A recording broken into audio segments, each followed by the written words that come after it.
I've got a lovely lady with me today. Her name is Jennifer Schlueter.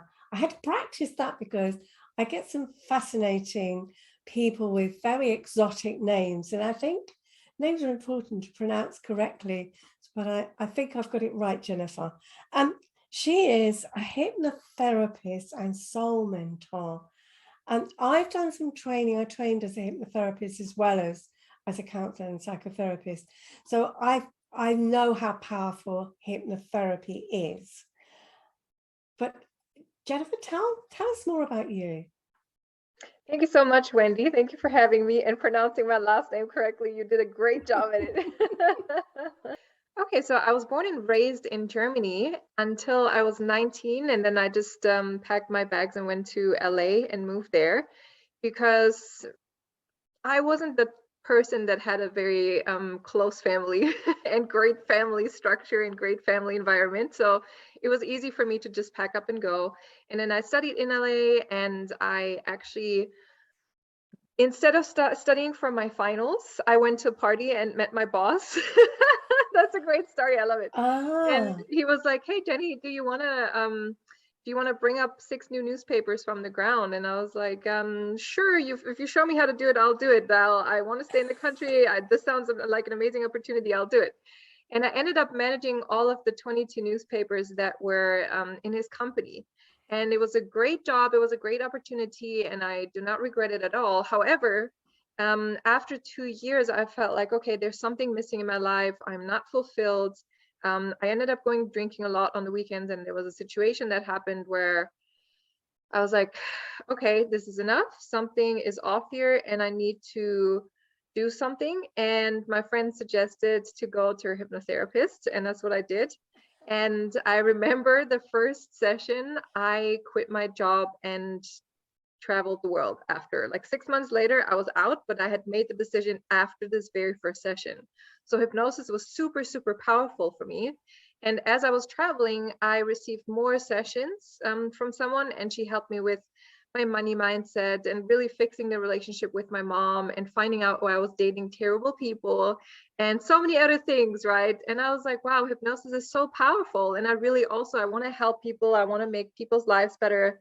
And I'm all about love, like loving yourself so that you can love others more, and so that you can bring more love into the world by doing what you love as well. So that's really important for me. And I think hypnosis does a great job at that.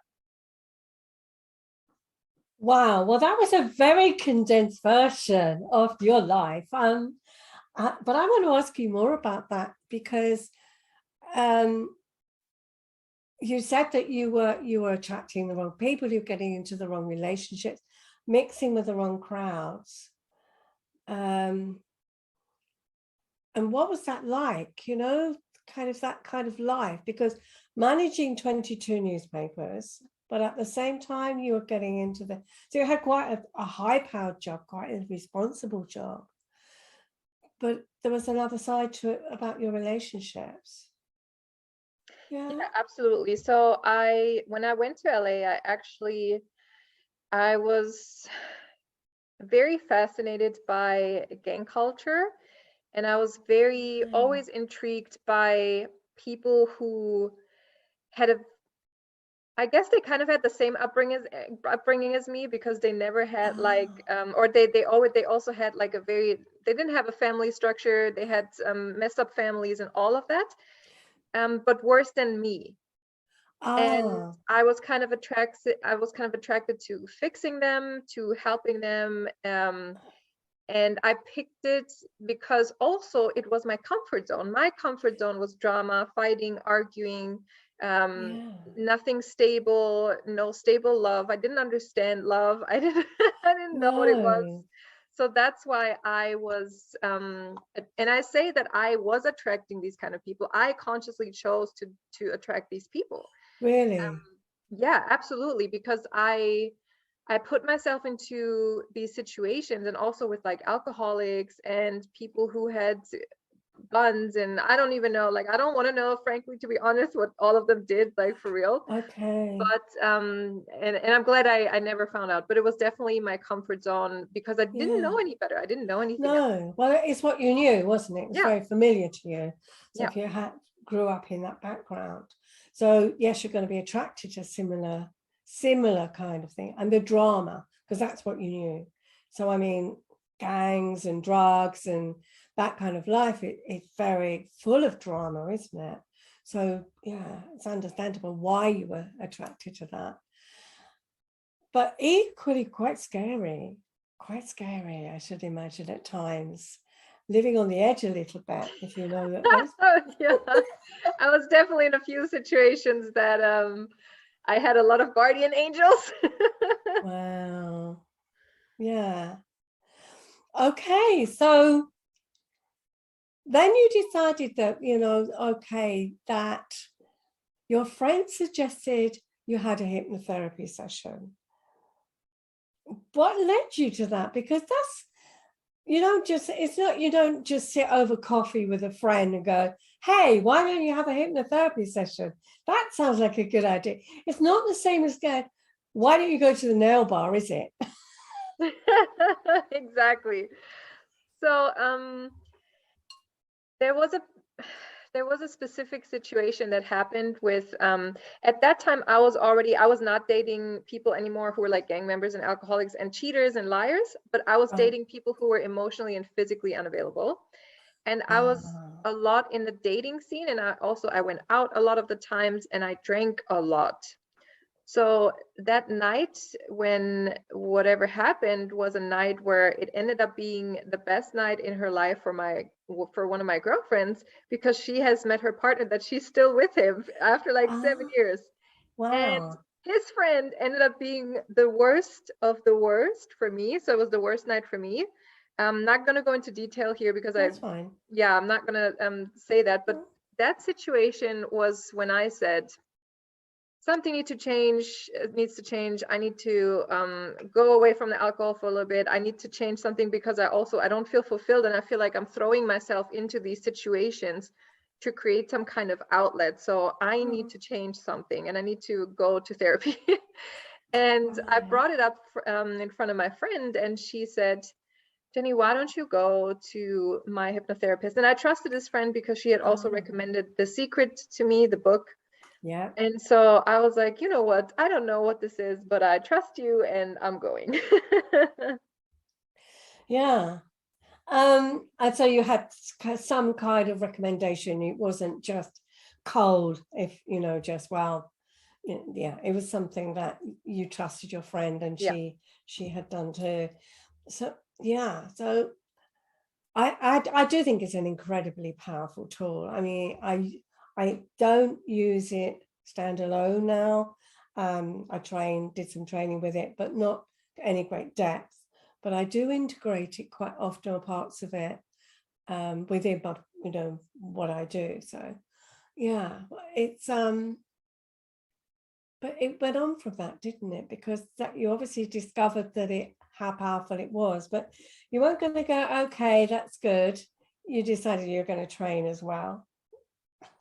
Absolutely, because it has helped me so much, and I just really loved facilitating it as well, because I know the power it has, not only when it comes to getting rid of a habit or something, or smoking or nail biting or whatever, but really to finding yourself and to coming to terms with your past in a way that you don't regret it, or you don't have anything against it, but you actually use your past to empower you. You use the lessons to empower you. You use everything for good. And it also helps you to like manifest things that you want. And it's just like it's a tool that is so limitless. And then when you get into all the spiritual stuff, like where you can do channeling and past life regression and soul journeys, it's like, it's so exciting to me. And I have so many people say like, oh my God, wow, this feeling was amazing. And I remember my first feeling too, right? When I was doing the hypnosis. So it's really so powerful, and it's simple relaxation. Okay. So tell me a little bit more about soul journeys, because that's not something I'm very familiar with. So when you do a past life regression, right? When you believe in past lives, you also believe that there needs to be a space in between these past lives, which is the soul space, which is the space where you choose every single life. And this is the belief that we are souls that incarnate into different bodies on different planets even.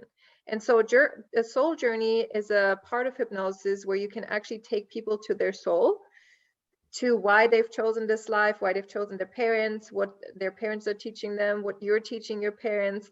And so you can also meet soul family, which sometimes, you were your mom's mom in a past life, or, when you have a twin flame in this life, you can meet them in a past life. And so soul journeys are also very, very powerful. Right. Yeah. So you go back into a previous life, you take someone back into their previous life. And then, as you say, that soul journey, that's interesting, the thought of being able to choose our future life. Quite a fascinating concept. It is, yeah. And you can also see future lives, like which is also very fascinating. Yeah, so soul journeys, I think, are some of the most powerful tools when it comes to hypnotherapy as well. Yeah.